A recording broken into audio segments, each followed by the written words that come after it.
Halo guys, apa kabar? Kembali dengan Kusuma di sini, teman-teman. Ya, ini lagi di lapangan Renon nih, teman-teman. Jadi saya lagi jalan sore seperti biasa. Terus ini hujan ya, jadi hujan. Akhirnya nyiup di bawah pohon. Nah, jadi sekalian deh bikin renungan gitu ya, bikin video live. Nah, teman-teman, ya saya tadi sudah persiapin ya. Jadi saya dapat satu video bagus ya dari Romo Antonius Rajabana.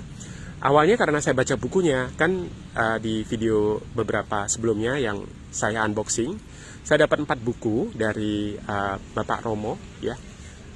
Dan buku itu bagus-bagus banget ya. Jadi saya baru baca satu, dan di dalam buku itu ada renungan ya, renungan harian yang dibawa ke Romo di YouTube channelnya. Jadi kalau Anda nggak punya bukunya, mau dengar renungannya, ya tinggal pergi ke channelnya ya, cari Antonius Rajabana ya. Nah, saya sendiri sebenarnya bukan orang Katolik gitu ya. Jadi beliau adalah tokoh ya, seorang Romo itu seperti Bante kalau di agama Buddha ya, seperti biksu begitu ya. Dan ya saya dulu waktu pernah ini siapa namanya yang orang bule, orang Australia yang jadi biksu di Thailand ya, terus sekarang jadi pembicara. Ya masih tetap jadi biksu, tapi beliau diundang kemana-mana untuk berbagi kebijaksanaan yang didapatkan gitu ya. Oh ya, Ajahn Brahm ya namanya. Nah itu saya dengan kakak, terus saya adik juga ya, itu datang ya.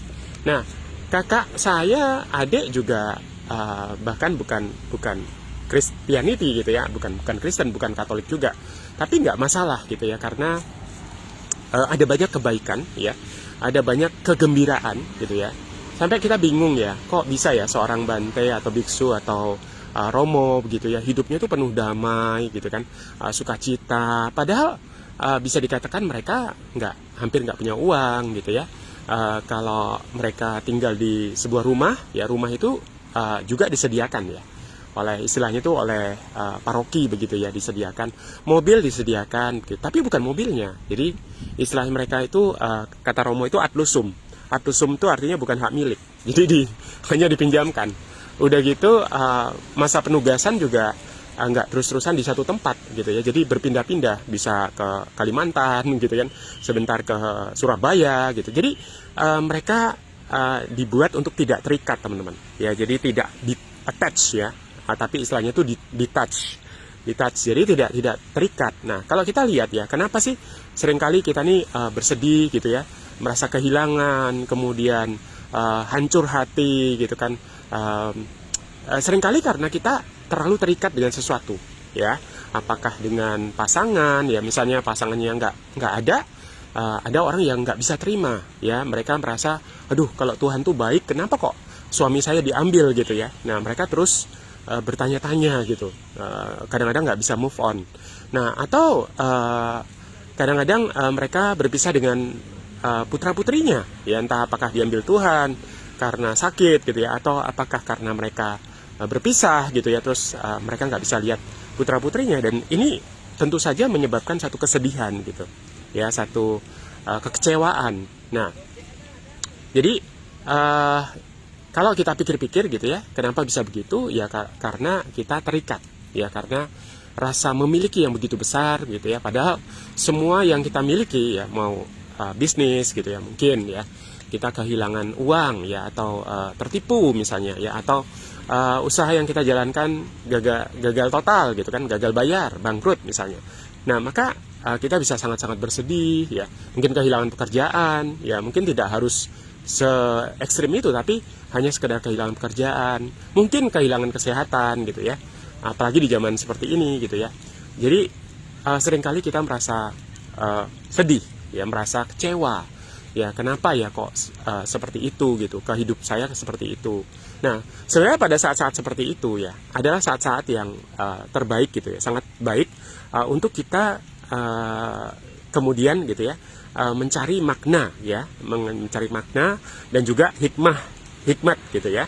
Kenapa sih kok kita bisa begitu bersedih gitu ya, kehilangan sesuatu. Nah kembali ke tadi ya, jadi seorang Romo atau suster atau Bante gitu atau biksu, mereka tidak terikat, teman-teman Jadi karena saya mengikuti ya Romo ini, saya udah nonton lebih dari 300 videonya, bahkan ada satu video yang berulang-ulang. Nah, Romo ini cerita gitu bahwa dalam hidupnya apa yang dia miliki itu ad lusum. Artinya ad lusum itu bukan hak milik ya. Kebetulan saya pernah di properti gitu ya. Di properti itu ada rumah yang SHM gitu kan, ada rumah yang hak pakai aja gitu ya, hak guna bangunan gitu. Jadi cuman bisa pakai dalam periode tertentu, kemudian haknya diperpanjang. Tapi ada juga rumah-rumah atau bangunan-bangunan atau properti yang hak milik ya. Kalau hak milik berarti dimiliki selamanya, bisa diwariskan gitu ya ke anak cucunya. Nah, bayangkan dalam hidup ini ya, apa yang Anda miliki ya, apakah jam tangan, baju, keluarga Anda ya, kemudian rumah Anda, sahabat-sahabat Anda, kendaraan Anda ya, semuanya itu adalah hak milik gitu. Seperti Romo tadi gitu. Jadi Anda bisa dipindah tugaskan kemana-mana dan harus mau gitu, karena Anda sudah memilih gaya hidup seperti itu. Bahkan Anda tidak menikah ya, seorang Romo itu nggak menikah teman-teman. Jadi bayangkan ya, mereka tidak harus memikirkan aduh nanti anaknya sekolah di mana, apakah anaknya nanti ada jadi anak yang baik atau enggak, bagaimana supaya anaknya nurut dan seterusnya. Itu tidak pernah terpikir lagi, karena memang nggak punya anak, karena nggak menikah. Istilahnya itu hidup selibat teman-teman. Nah gitu ya. Jadi makanya saya senang mengikuti gitu ya, karena ya saya teman-teman nanti di video yang lain saya akan cerita gitu ya, kenapa kok saya saat ini gitu ya peduli ya terhadap hal-hal yang bersifat rohani seperti ini gitu ya. Ya karena Tuhan izinkan sesuatu terjadi dalam hidup kita gitu ya, sehingga Dia ingin menarik perhatian kita ya, ingin kita tuh dekat sama Dia gitu ya, ingin mengandalkan Dia gitu kan. Makanya diizinkan sesuatu terjadi. Nah, tadi ada satu video yang bagus sekali ya, saya akan bagikan ke teman-teman ya dalam versi saya. Jadi video ini tentang baik dan buruk teman-teman. Ya, jadi dalam kehidupan rohani kita ya, itu diibaratkan tuh ada lalang, ada gandum. Kalau gandum ya sesuatu yang baik gitu ya, tapi kalau lalang itu seperti rumput liar gitu. Nah, dalam hidup kita, hidup rohani kita itu juga ada yang baik, ada yang buruk gitu. Ada pikiran baik, ada pikiran buruk. Kita ini sedang berperang teman-teman ya. Apakah Anda menyadari gitu ya, hari demi hari kalau Anda hidup rohani ya, itu Anda sedang berperang melawan dosa ya, melawan keinginan untuk keluar dari jalur gitu kan. Tapi di satu sisi hati nurani kita ingin melakukan yang benar gitu kan. Itu ada satu peperangan. Nah, kemudian bagaimana kita bisa menang gitu ya, atau bagaimana kita bisa malah dikalahkan gitu ya. Nah, itu ada 5 hal ya yang menyebabkan kita bisa menang ya, atau bahkan kita bisa kalah kalau kita nggak lakukan 5 hal ini. Nah, yang pertama adalah kalau kita tidak peduli teman-teman. Jadi kita tidak peduli dengan kehidupan rohani ya, dan ini saya yakin sekali banyak ya orang seperti itu. Saya pun juga ya, mungkin pandemi ini menyadarkan banyak orang untuk hidup peduli dengan hal-hal yang rohani. Saya rasa pada saat pandemi seperti sekarang ini ya, 1-2 tahun terakhir ini, banyak sekali orang yang lebih peduli terhadap hal-hal rohani, karena mereka melihat bahwa hidup ini fragile ya. Fragile itu artinya mudah retak ya, mudah kita tahu ya, ada banyak sekali paman, ipar dan seterusnya ya, keluarga yang sekarang sudah nggak ada gitu, guru mungkin ya, karena hidup ini ternyata rentan sekali, mudah pecah gitu ya. Nah, jadi kita mesti peduli gitu ya, supaya hidup rohani kita berhasil, peperangan itu kita bisa menang ya, kita harus peduli terhadap kehidupan rohani. Sama seperti taman teman-teman, kalau kita nggak peduli dengan taman itu ya, yang tadinya mungkin indah gitu kan, banyak tanaman-tanaman bagus, bunga-bunga yang baik-baik gitu kan. Kalau kita biarin aja, kita nggak pedulikan, nggak pernah dilihat ya, seperti misalnya properti atau tanah begitu ya.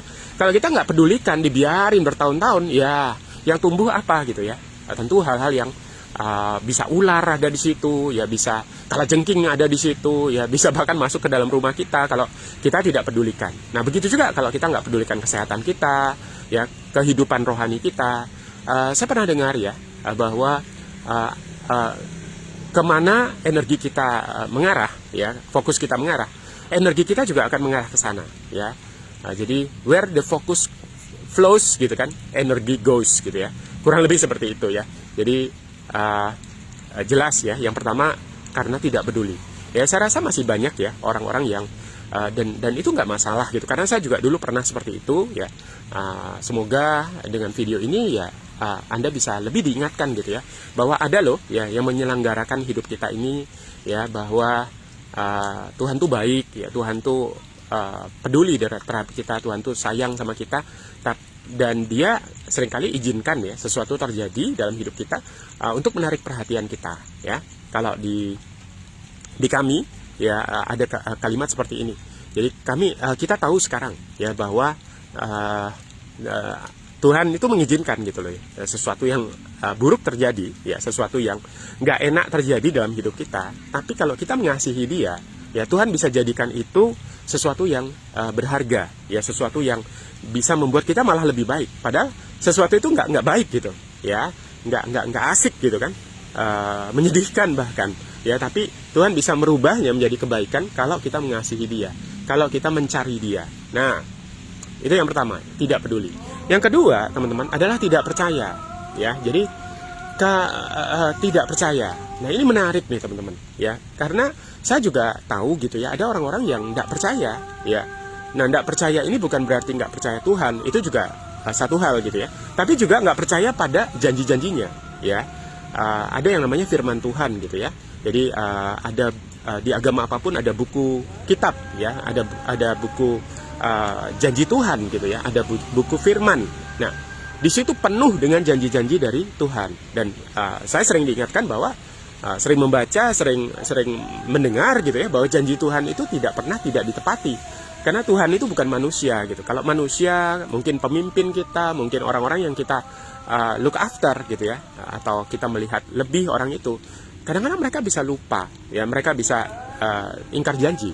Tapi Tuhan tidak gitu, janjinya selalu ditepati ya, ya dan amin gitu. Tuhan itu segalanya gitu, pemilik langit dan bumi. Jadi Dia selalu memenuhi janjinya. Nah, tinggal kita percaya enggak ya, kita percaya enggak kalau misalnya firman Tuhan bilang bahwa kalau kita melakukan kehendaknya ya, maka hidup kita akan disertai ya, kita akan dipimpin. Kalau kita sungguh-sungguh cari Dia ya, maka Dia akan menunjukkan dirinya ya, dan lain-lain ya, seperti itu. Nah, banyak sekali janji-janji Tuhan yang kalau kita percaya ya, maka kita akan melihatnya dalam kehidupan ini ya. Saya pernah membaca gitu, mendengar ya, bahwa hidup kita ini kan kelihatannya seperti hidup fisik gitu ya, berdasarkan kenyataan. Padahal kalau kita hidup rohani kita kuat ya, sebenarnya hal-hal fisik itu dipengaruhi atau dikendalikan ya dari hal-hal yang sifatnya rohani gitu. Jadi hal-hal rohani ini sebenarnya sangat penting sekali ya, sangat. Kemudian yang berikutnya ya, tadi tidak percaya ya, yang berikutnya adalah mengeluh teman-teman ya. Jadi sering mengeluh ya.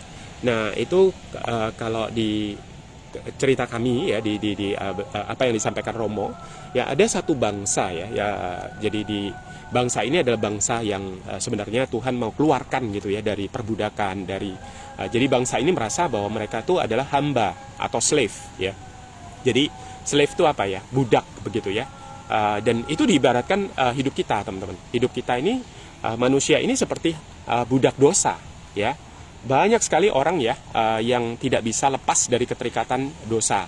Apakah merokok? Ya saya nggak bilang merokok lah ya. Maksudnya apakah minuman gitu ya, kehidupan malam, pornografi gitu ya, narkoba ya, atau apapun ya, yang hal-hal seperti itu.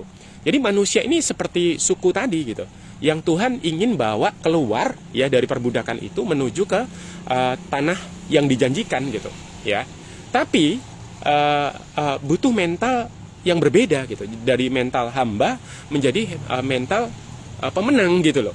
Nah, tapi apa yang terjadi teman-teman? Ketika dibawa keluar seperti itu ya, melalui padang gurun, karena ini zaman dulu ya, ternyata suku ini banyak sekali mengeluh terus, istilahnya itu bersungut-sungut ya. Kenapa kok gini, kok nggak ada makanan ya di padang gurun, kok panas ya gitu ya, kenapa kehausan, mereka butuh air segala macam. Jadi wah, banyak tantangannya dan seterusnya. Jadi mereka selalu mengeluh ya. Apa yang terjadi? Akhirnya mereka tidak sampai ya ke tanah yang dijanjikan itu. Karena terlalu banyak bersungut-sungut, terlalu banyak mengeluh. Ya kita aja ya, kalau kita punya anak begitu ya, atau kita nih atasan ya, punya rekan kerja ya, kalau terus mengeluh gitu ya, bersungut-sungut, nggak pernah puas segala macam ya, ya kita juga pasti gimana ya gitu ya. Kenapa nggak pernah bersyukur gitu? Padahal rencana Tuhan tuh baik gitu, ya. Oke. Nah, yang berikutnya adalah kenapa kehidupan rohani kita bisa kalah gitu ya? Karena yang berikutnya adalah tidak berani mengambil risiko, teman-teman.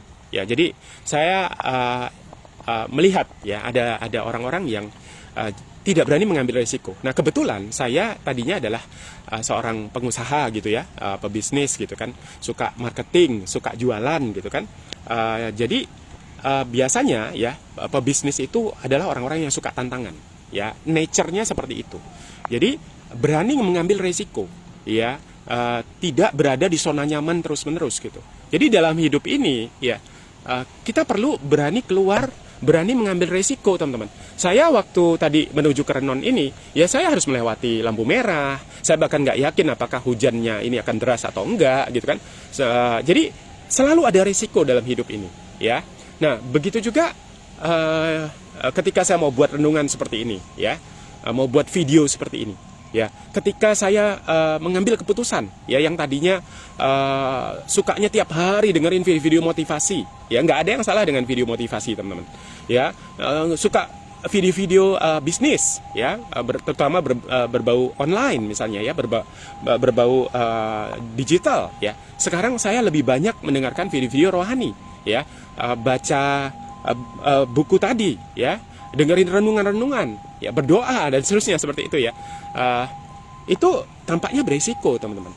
Ya, saya harus mengulangin lagi gitu. Kayak cari U-turn gitu kan. Yang tadinya saya sudah 20 tahun di bidang saya gitu kan. Sekarang harus memulai sesuatu yang sepertinya baru gitu. Itu perlu seperti penuh resiko, tapi perlu diambil. Ya, perlu diambil. Nah, kalau kita mau pinter komunikasi, ya, mau pinter komunikasi lewat video, ya, bikin renungan seperti Romo sampai 800 video, teman-teman. Ya, itu gimana caranya gitu ya. Nah, orang harus berani melewati kegagalannya, kejelekannya gitu. Mereka harus berani melewati bahwa mereka akan buruk dulu gitu. Ya, seorang master once is a disaster gitu. Ya, jadi seorang yang akhirnya master itu awalnya tuh jelek banget gitu. Nah, saya juga sama, teman-teman. Ya, saya bikin video seperti ini, saya harus siap untuk mungkin dikritik, ya, mungkin ada orang yang nggak selalu senang gitu ya, atau bahkan kok gini kok gitu dan seterusnya, apapun ya. Nah, itu ada risiko di situ. Nah, Romo sering mengingatkan begini, teman-teman. Kenapa burung itu berkicau? Ya, burung berkicau ya karena nature-nya secara alami burung berkicau itu karena mereka merasa sukacita. Ya, mereka diciptakan untuk berkicau, bukan karena supaya dapat tepuk tangan, ya, bukan supaya ada orang yang memuji mereka, ya, enggak. Ya, nah, begitu juga dengan Romo, teman-teman. Kenapa dia bikin renungan? Karena sebagai seorang Romo, tugasnya adalah mengedukasi, memberi pelajaran gitu ya ke jemaat-jemaatnya, memberi renungan, mengayomi gitu ya mereka. Jadi terlepas dia dapat like atau enggak gitu ya, ada yang share atau enggak, ada yang like, ada yang tepuk tangan atau enggak, dia akan terus bikin renungan setiap hari. Begitu juga dengan saya, teman-teman. Ya, jadi saya belajar ya bahwa oh iya ya, secara nature-nya ya burung itu berkicau bukan karena dipuji, ya. Nah, begitu juga dengan saya. Saya untuk bisa bikin video sebanyak itu, ya, untuk bisa ahli di bidang saya, apapun yang saya mau ahli, saya harus terus live setiap hari gitu ya. Harus belajar gitu ya. Harus mau keluar dari zona nyaman saya. Nah, yang terakhir, ya tadi sudah ya, berani mengambil risiko. Yang terakhir adalah ini, teman-teman. Jadi untuk supaya yang baik dan buruk, ya, yang baik bisa menang, yang terakhir adalah tadi udah ya. Oh ya, tidak mau belajar, teman-teman. Wah, ini menurut saya poin yang paling bagus sekali, ya. Tidak mau belajar. Nah, saya melihat, teman-teman, ada orang-orang yang tidak mau belajar, ya, apalagi sesuatu yang baru, ya. Dan dalam hal rohani sekalipun, teman-teman, perlu sikap mau belajar, ya. Kita nih nggak langsung bisa tiba-tiba langsung wah jago gitu ya. Saya di dunia online teman-teman itu sudah dipersiapkan gitu ya. Itu passion saya, talenta saya gitu kan, hobi saya gitu ya. Itu udah 20 tahun teman-teman, dari tahun 2000. Dari tahun 2000, sekarang 2021. Nah, bayangkan kalau saya ingin mengerti bidang rohani, ya, kehidupan rohani. Saya pengen cari wajahnya gitu kan. Cari Tuhan gitu kan. Maka saya harus belajar, ya, harus mau belajar teman-teman. Nah, banyak orang ya sudah ada renungan, sudah ada video-video gratis di YouTube ya, banyak buku-buku gitu kan, kayak Romo itu bukunya ada 13 teman-teman ya, dan saya percaya bukunya nggak mahal ya. Kalau nggak mau beli bukunya, nonton videonya ya. Ada juga apa ya, yang tadi saya bilang buku Alkitab tadi ya, itu bisa di-download ya berupa aplikasi.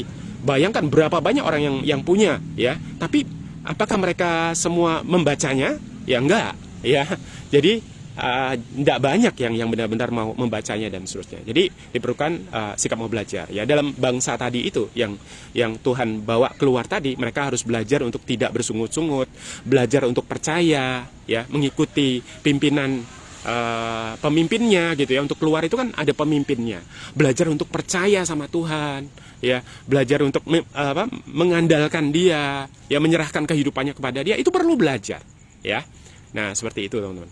Jadi bikin video seperti ini perlu belajar, ya. Jadi banyak hal dalam hidup ini perlu belajar. Saya pernah dengar Jim Rohn bilang begini, searching, ya, belajar ya dan mencari riset ya, itu adalah awal dari kesehatan ya, awal dari spiritualitas ya, awal dari kebahagiaan gitu ya. Itu perlu dicari teman-teman ya, perlu dipelajari, perlu di research ya. Dan ya, saya sekarang sedang riset itu ya. Saya nggak langsung dahsyat luar biasa gitu, enggak teman-teman ya.